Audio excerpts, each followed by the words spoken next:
Hi, I'm Carter Wilson, best-selling author and writing coach. And today I want to talk about something every writer faces, whether they're just starting out or they're years into this writing career. And that's how to deal with rejection. If you've ever poured years of your life into a book and then watched it get passed over, ignored, or dismissed, this meditation is for you. Today we're going to talk about how to stop taking rejection personally, how to see it clearly, how to use it as information instead of a wound, and how to let it move you forward instead of shutting you down. So, if you're ready, let's begin.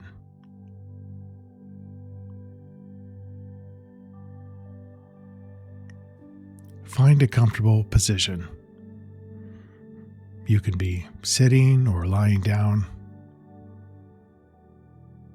Let your hands rest easily. And if it feels right, go ahead and close your eyes.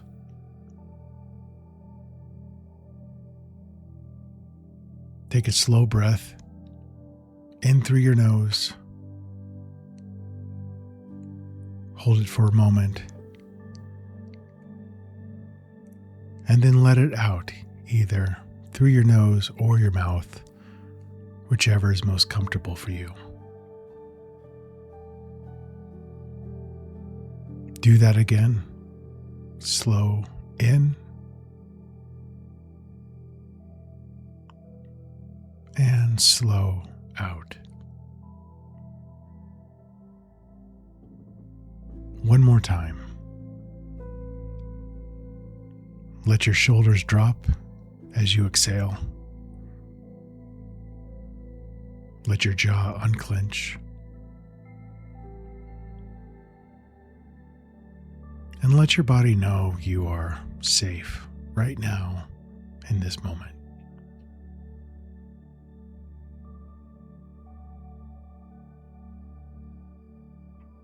Rejection hurts because writing is not just something you do.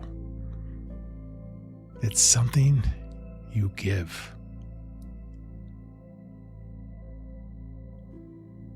You gave time, perhaps a lot of time. You gave attention.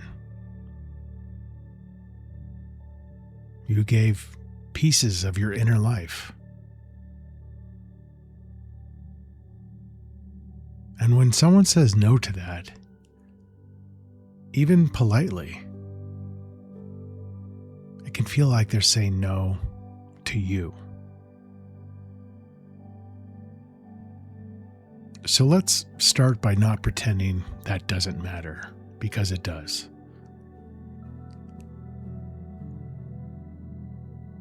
If you're holding a specific rejection in your mind right now, notice it. Not the words of the email or the form letter. Notice where it lives in your body. Maybe it's a tightness in your chest. Maybe it's a heaviness in your stomach. Or perhaps it's a buzzing in your head that just won't shut up. You don't need to push it away.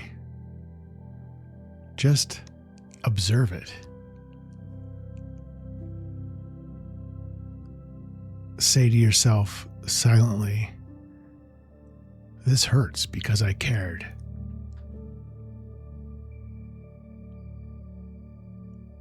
That is not a weakness. It's proof you're doing the work honestly and to the best of your ability.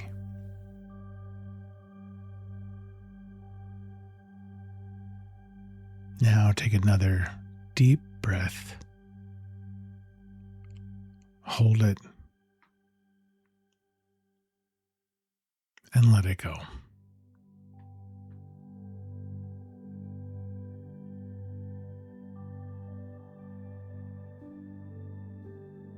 want you to imagine the other side of the table. An agent, an editor, a reviewer, or just an average reader. They're not seeing your years of work. They're not seeing your mornings at Starbucks, or your late nights, or your sacrifices. They're just seeing one piece of work among many, maybe thousands. This is the reality.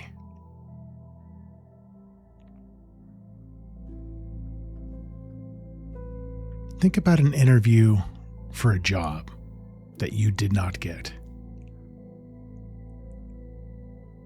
It stung, but it didn't define you.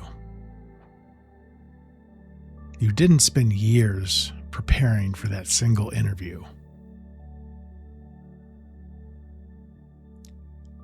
And this is why a book rejection feels different, because the investment was deeper. But you have to remember the decision-making process is still impersonal, and that's okay.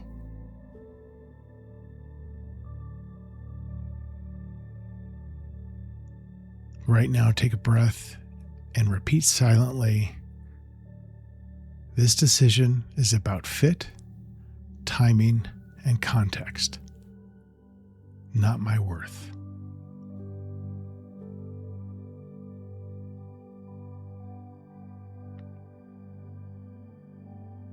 If you're querying an agent, or your agent is querying an editor and they reject you, they're essentially asking a narrow question. Can this book sell in this moment, in this market, through this lens?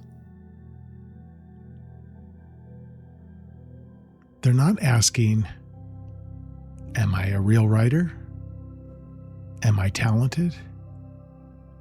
Do I belong here? Those are questions you ask yourself. And you know what? You're allowed to answer them differently.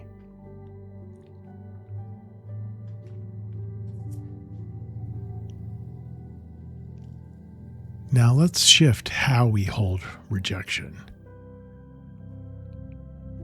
And I will be the first to admit I've had a lot of rejection in my writing career, and not just always at the beginning of it.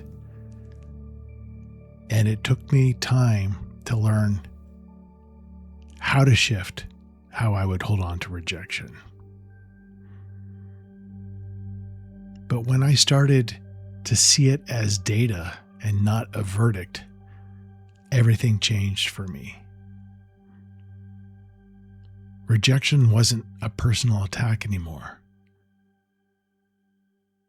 It was information. And that allows you to distance yourself from that rejection, because data does not insult you. Data doesn't shame you. Data simply tells you what happened. This book did not land here. This story did not connect in this way. This moment was not the moment. That's all.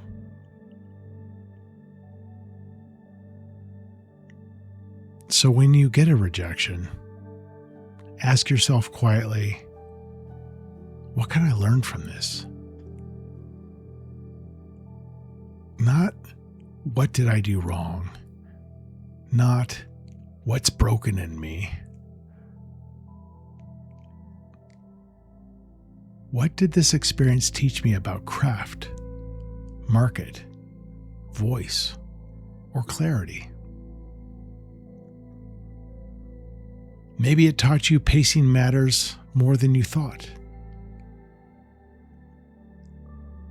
Maybe it taught you your voice is strong, but the concept needs sharpening.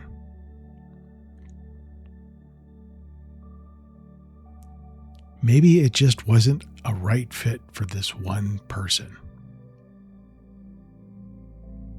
Let that be okay. Now repeat to yourself, I can use this.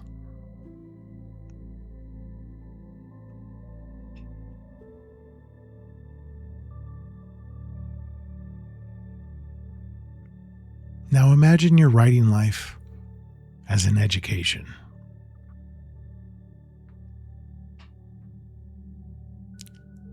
Some books that you write are diplomas.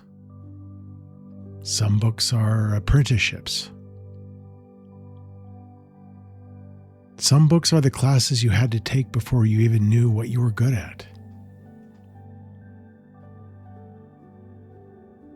This book might not be your job offer. This book might be your college.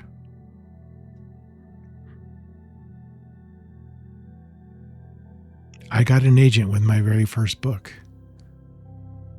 but my first 3 books with that agent didn't sell. It was years before my debut novel. Those 3 books, those were my education. They taught me endurance, how to finish, how to understand story. And those rejections taught me how to sit with discomfort and to keep going. That is not wasted time. Without that education, the next book does not even exist.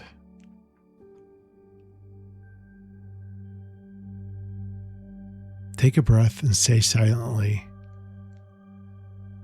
this book did its job. Even if that job was simply preparing you for what comes next.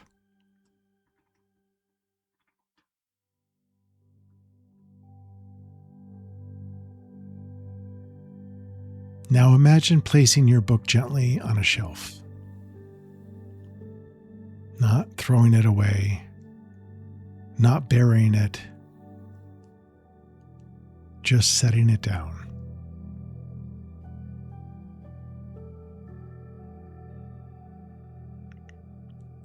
If that book only got rejections, just remember, it's part of your overall story. It does not have to carry your future.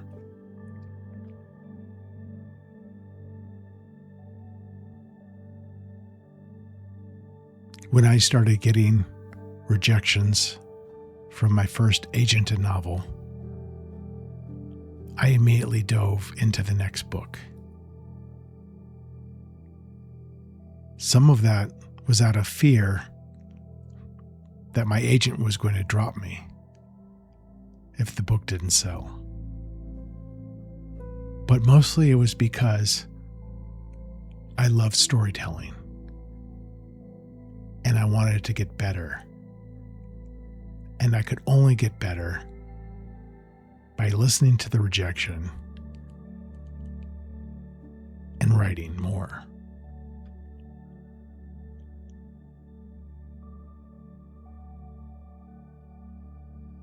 Repeat silently, I'm allowed to move on.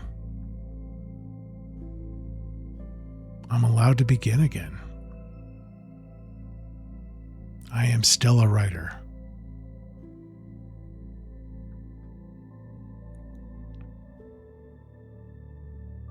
Take one more slow breath in and let it out fully.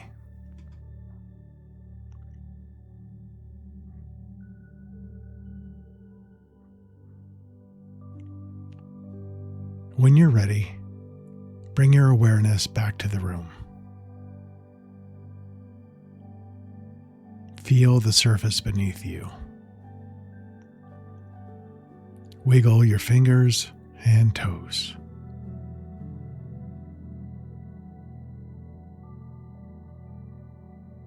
Remember this: rejection is not a verdict.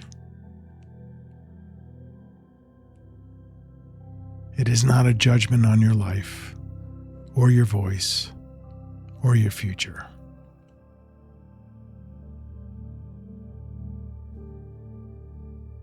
It's information, and information can be used.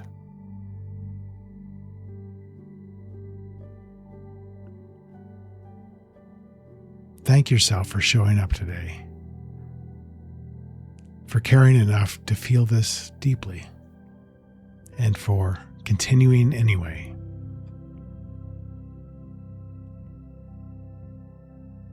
When you're ready, open your eyes. And now go right.